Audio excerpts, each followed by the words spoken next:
I would like to get to know if you could be the kind of girl that you could be down for. 'Cause when I look at you, I feel something. Hi guys, welcome back to my channel. Please don't forget to like, share and subscribe. Tell your friends so they can tell their friends so we can all be friends. My name is Bitumelo Mudise. By the title of this video, you can already tell what we're going to be talking about. The topic for today is how to save money as an au pair. So without wasting any time, let's jump right into the video. I wrote a couple of stuff on this paper that I felt like they could potentially help you how to save. And the reason why I pulled that face is because not personally, I haven't been saving as much as I want to. Right now, yes, I am saving, but in the beginning, like my last year, I blew it, guys. Here's my story.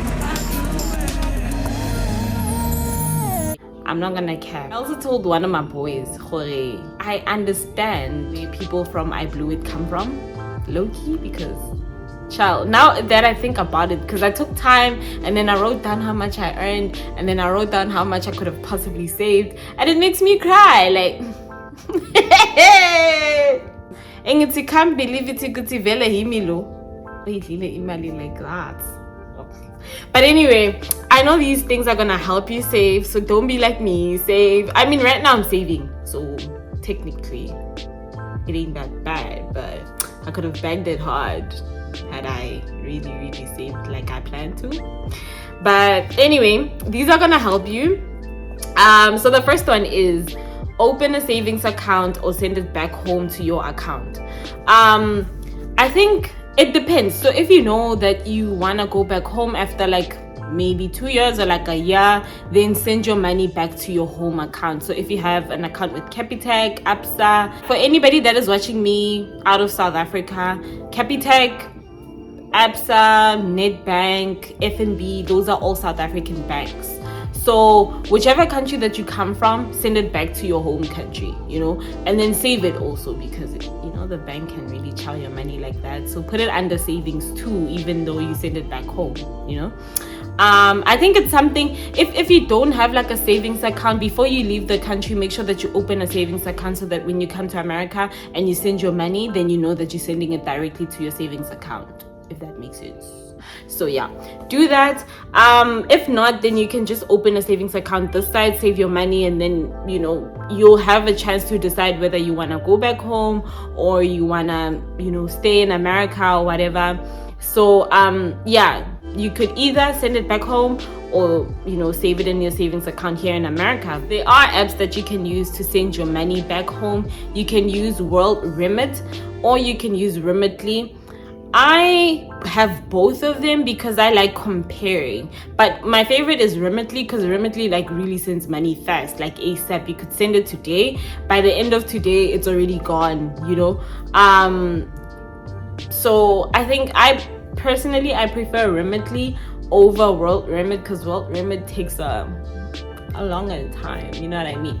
And the reason why I said compare is because sometimes the dollar might be 15 rands on one app, and then on the other app it's like 16 or something, so it always fluctuates. So it's better for you to have options, so you can bag it hard. So sure. So yeah, those are the two apps that I personally use. So the next point is make a budget. How much you earn, what are your expenses, and how much are you willing to spend per month, because obviously we have needs. Obviously you want to go out and see the city. Obviously you want to go for vacations. Like there's so much that you want to do. There's so much that you want to try, like eat and all of that, experiences. So just make a budget, write down how much you earn, how much are you willing to spend. Like for me right now, because in your budget, guys, I know that I have to obviously I write down how much I earn, and then right now I know it, so I don't do it like every month. You just do it once, and then you just have to be consistent at it. So I write down how much I earn, and I make all my deductions then. So I know that I have to pay my tithe, and I know that I have to have expenses for like toiletries and stuff and entertainment. Sometimes I exceed because you never really know. You might say, oh, your expenses are $50, for example, and then you get to a place and then you have to pay 70, and then you're just like, maybe for this month I can just, but try to be as consistent as you can be. It's gonna help you in the long run, to be honest. So let's go to the next point. The next point is cook your meals. Don't Uber eat all the time, or DoorDash. Hey, those two apps. Don't Uber Eats, don't DoorDash all the time. That is gonna help you save your money. Rather cook in the house. I would personally advise you to always make a list of all the things that you need, like food. Obviously some families might feel like sweets and stuff, they're not really gonna buy you because it's not essential. So just write down all the things that you like, maybe mac and cheese or like nuggets, pizza, whatever, like everything frozen and stuff. Healthy options if you're vegetarian or vegan, whatever, or if you just like healthy stuff, not because you are under a certain diet. Then just write down all the things that you need, that you like. Some families prefer to give you money and then you go buy for yourself. Some family prefer you writing it down. So for example, in our house, and I'm gonna switch my camera a little bit, that's where we write all the things that we want. So for example, if you run out of milk or whatever that you run out of, literally you can just write it down, or whatever that you want, you just write it down, and whenever they go buy groceries, they can buy it for you. So some families do that. Some families maybe prefer texts, whatever. Just send them the list of what you want, food wise, so that they can buy it for you, and then you don't have to overspend on DoorDash and Uber Eats.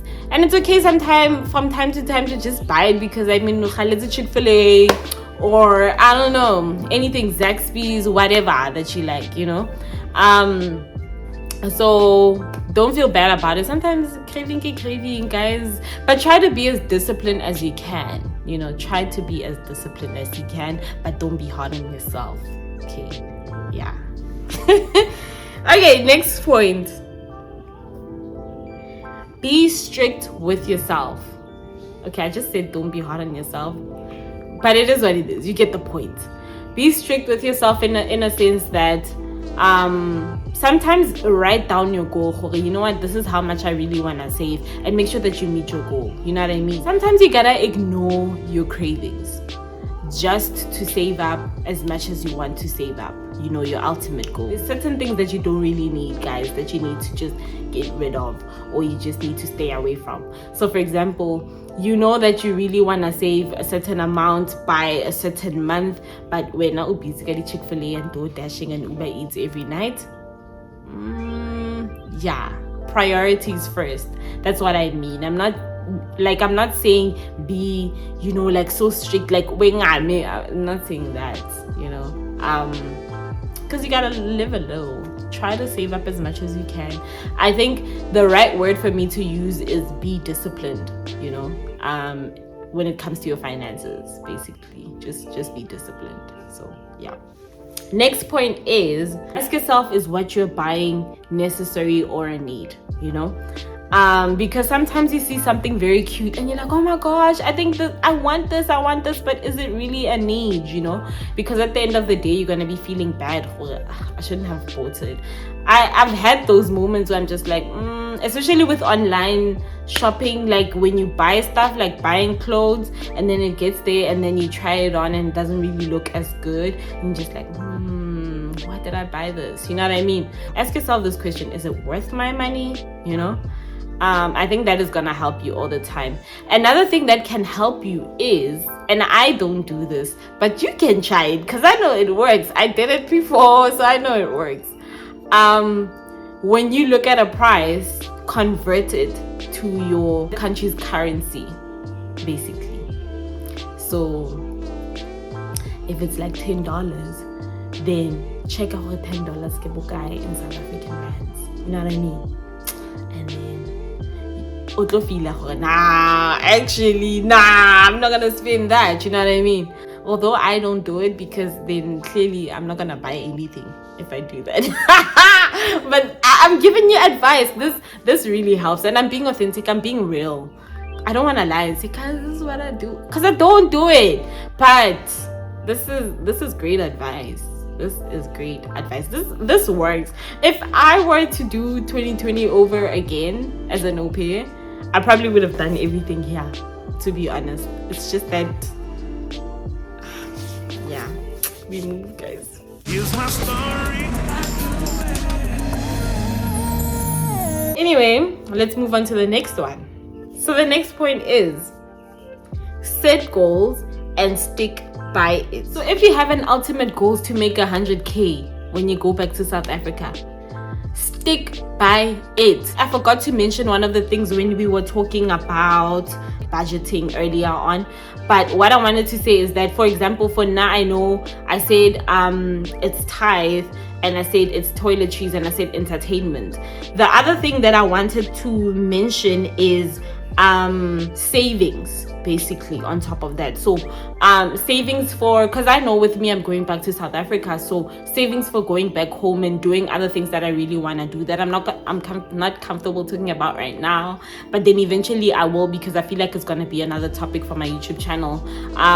So I'm not going to be talking about it yet, but then I do have goals and plans with what I want to do, so I am saving. So the point I'm trying to bring across is, make sure that you also have a budgeting for like savings. So this is strictly for savings. I don't know if I said it earlier on, but yes, I'm mentioning it right now because we're talking about having a goal and sticking by it.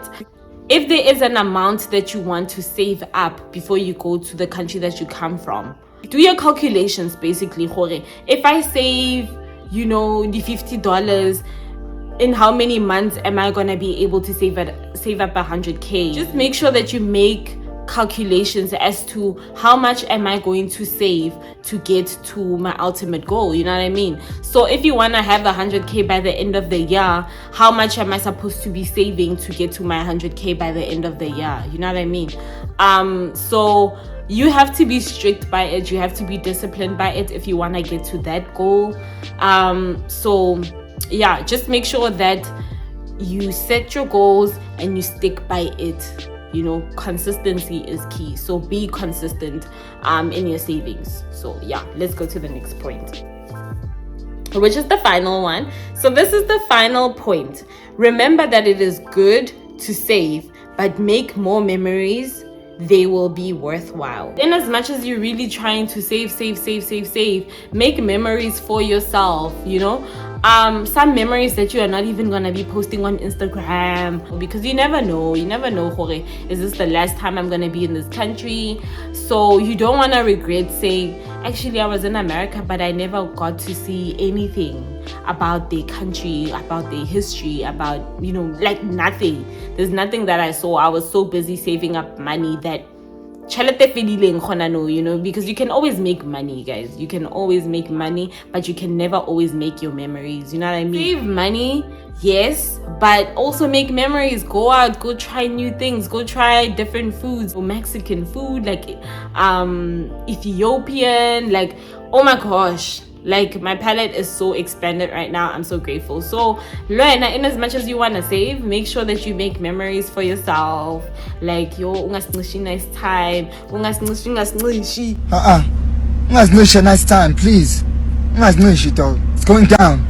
So just make sure you're having the time of your life in America, or any other country, whether you go to Germany, whether you go to Spain, whether you go to, I don't know, Belgium, whichever country that you go to, just make sure that you have the time of your life and you'll just have memories, you know what I mean?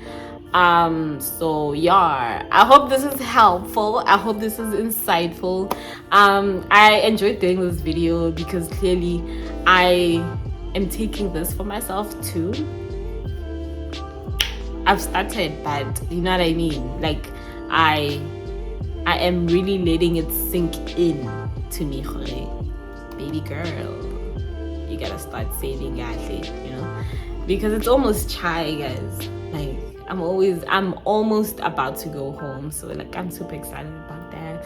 But you know, this is not for the video. So yeah, guys, I hope that you guys enjoyed it. Please don't forget to like, share, and subscribe. Tell your friends so they can tell their friends, so we can all be friends. Thank you so much for watching my videos. Thank you so much for the support. Thank you so much for the birthday messages. Like, I'm so happy. Thank you so much to my subscribers. I pray for you guys, and I'm so grateful for you guys. And yeah, I'm just so grateful. Like, you know, like not for anything. Like, a new subscriber, I just get happy. Like, you know, nkare ke the only subscriber that I have. You know what I mean? Like, I'm just so grateful for every milestone that I'm reaching. I thank God for you guys. I thank God for your lives, and I'm blessed to have you guys on my channel. So thank you guys. Thank you. So yeah, I have to end this video right here. So yeah, see you guys next time. Oh, wait. Never forget, appreciate your life, show gratitude at all times. God loves you, and I love you, and I will see you in my next video.